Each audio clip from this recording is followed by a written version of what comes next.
See what we got today. And here we go with Tom Fishburne. Oops. 5, 4, 3, 2, 1. I'm John Miglash for the WDMA. We're going to be talking about marketing and the CFO today. And I've got a lot to say on this, and we talked about it a little bit last week, but this gives me more ammunition to my hypotheses about CFO relationships. So let's get over to Tom Fishburne. What's the marketing ROI? And so this woman says, what's the ROI of our marketing? And then this other guy says, why do CFOs always ask that? ROI is not the best metric. It's too short-term focused. There are attribution issues. It doesn't capture indirect revenue.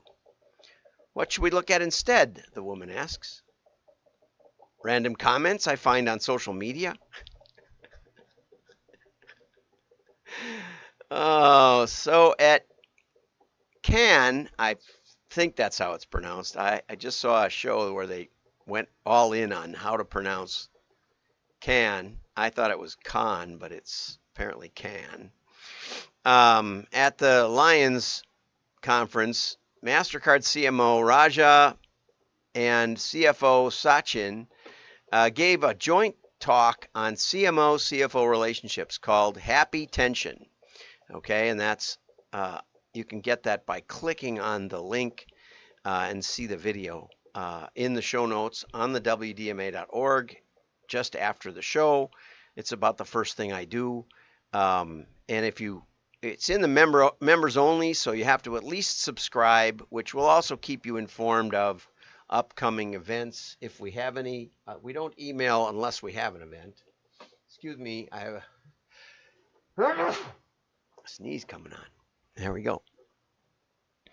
It's shocking that less than 40% of finance people, so 30-something% of finance people, think that marketers can make sound commercial decisions.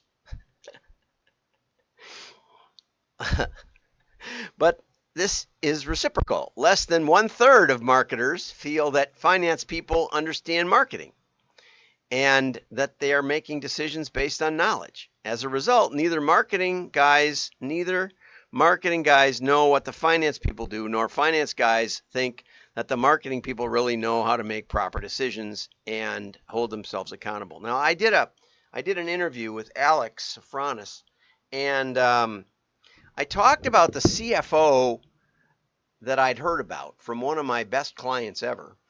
But I went around Nemoa, which was big mailers, or I found the big mailers and I found the board of directors, and I asked because I wanted to give a talk on testing. I think testing, not testing per se, but heuristic modeling, the direct marketing process that lets us get smarter and smarter and smarter and smarter, which nobody does.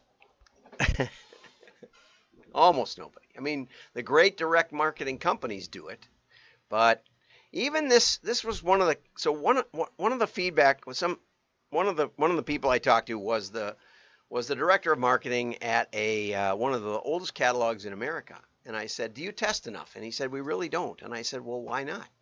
And he said, "Well, the CFO says that either A or B in a test wins.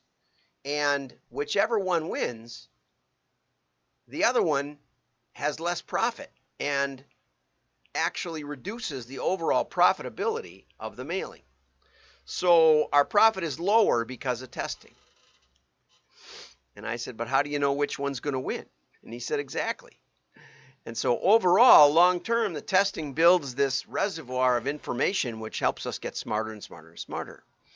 But the CFO thinks that the marketing people should be able to figure out what is going to win without having to actually put it in the mail. And in defense of that perspective from the CFO, I've been fired from a number of clients, and when I found out why, it turned out it was back testing. Musician's friend told me this. I had won 11 different tests against 8 different modeling companies, and the last one was against the UCLA faculty. I won by 321% in a uniques test, which is a fairly good way to compare modeling techniques. And but then they fired me. And so I asked, why. And one of the board members at Musician's Friend asked why. And the answer was that we did a back test.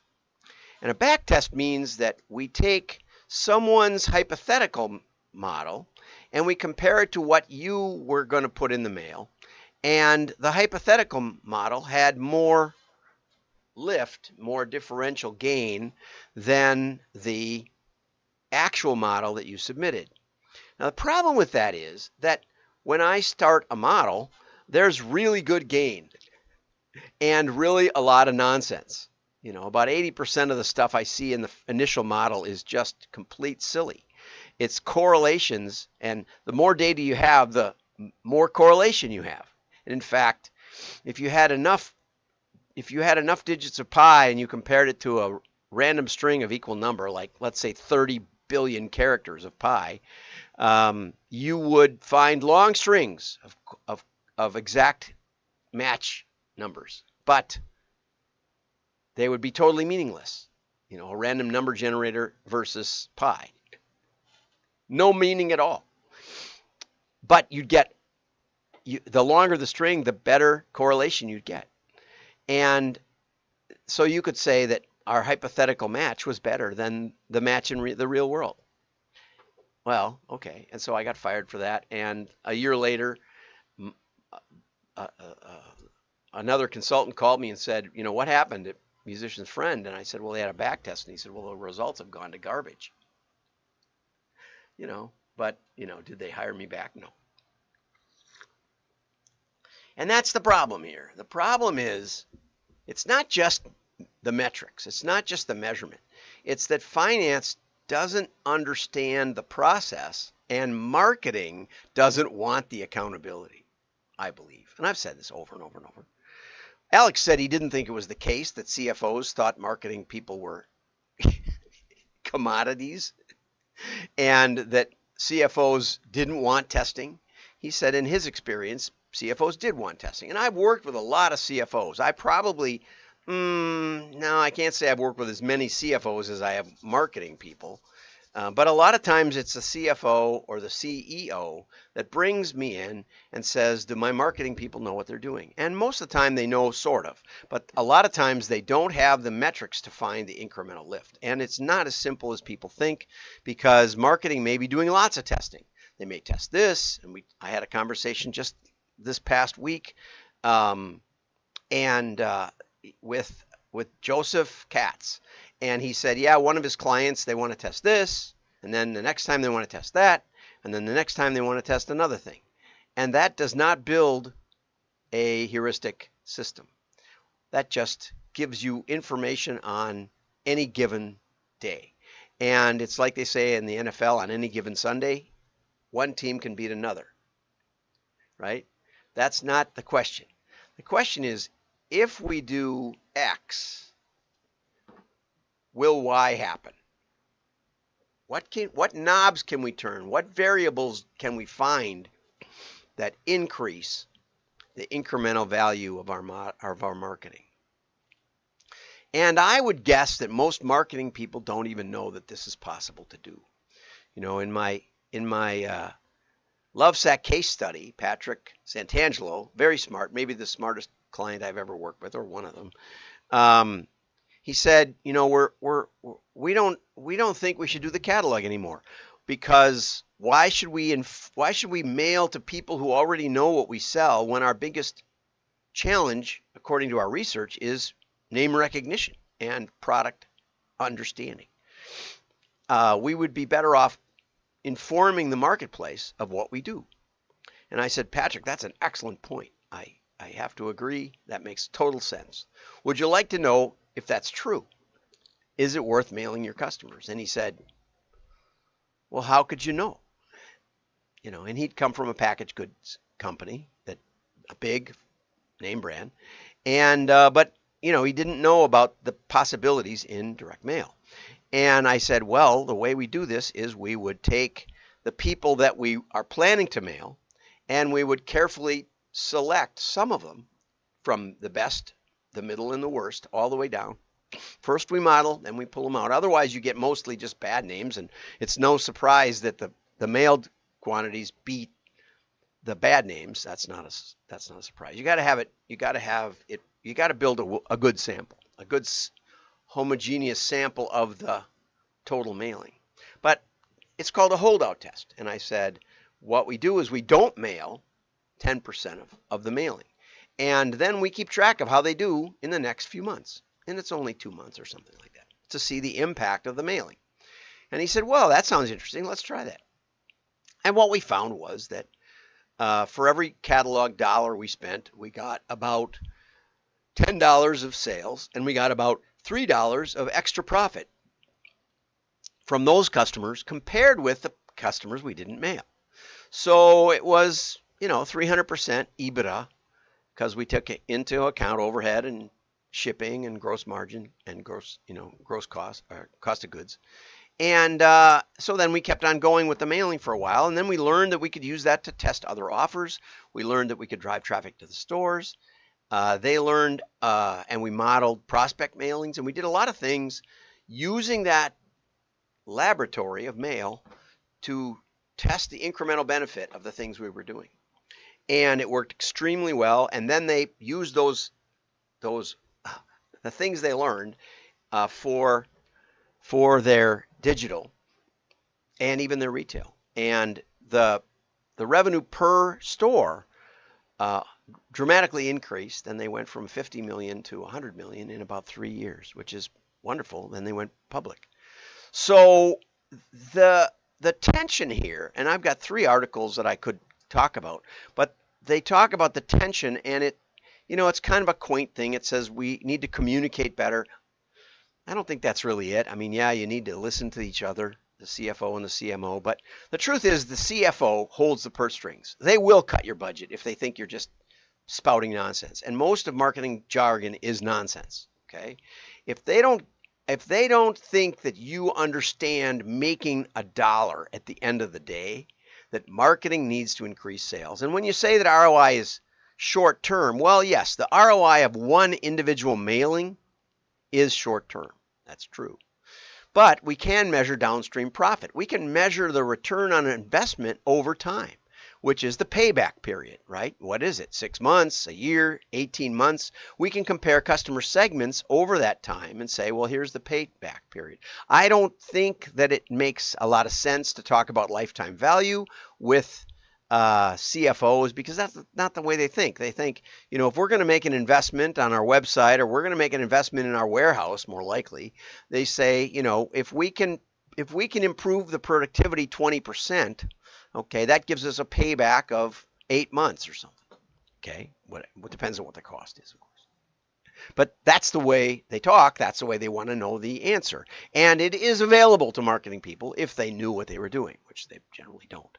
And so the onus, in my opinion, since the CFO and the CEO hold the purse strings to marketing, if you want to increase your marketing budget, if you want a bigger budget, a bigger staff, more impact in the marketplace, give more speeches at Con, then you need to very carefully embrace the accountability and say, let's look at incremental immediate revenue and downstream EBITDA, return on investment of our marketing. And if there isn't any, then you should be fired. And that's the downside risk for you. But you'll learn a lot. I learned a lot from Norm Stern, the owner of one of the companies. It was called Sales Guides, and then they needed a new name for their retail line, and I came up with Norscott because Norm and Scott was the son. I thought it sounded outdoorsy, and now it's called Norscott, but in those days it was called Sales Guides. And Norm was hiring a CFO, and he came to me after interviewing somebody, and he said that CFO has. He told me the first thing that he'd never been audited by the, and he thought that was a badge of honor.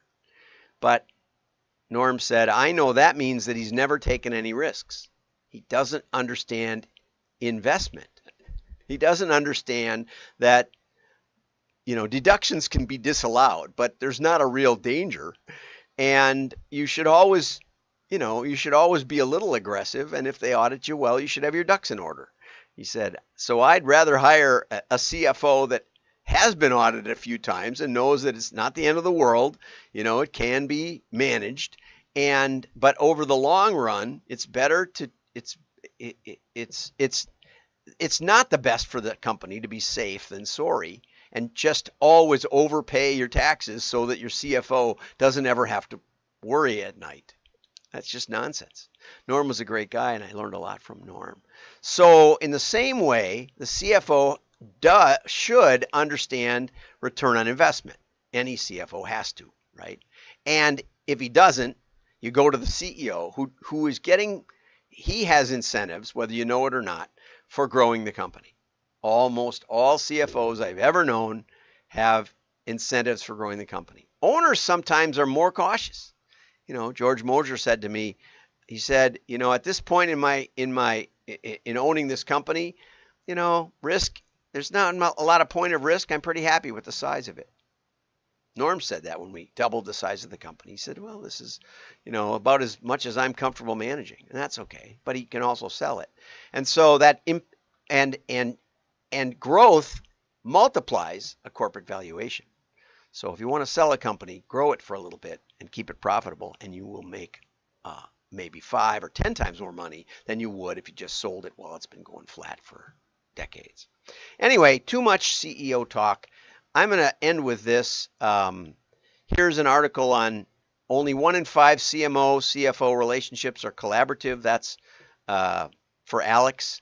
And then I was going to end with this one, Marketing Elites, Have They Lost Touch with the Public? It's an excellent article by Gordon Young, who basically says most marketing people have their head in a bubble or in the sand and don't even understand why people don't all believe the same thing about the world.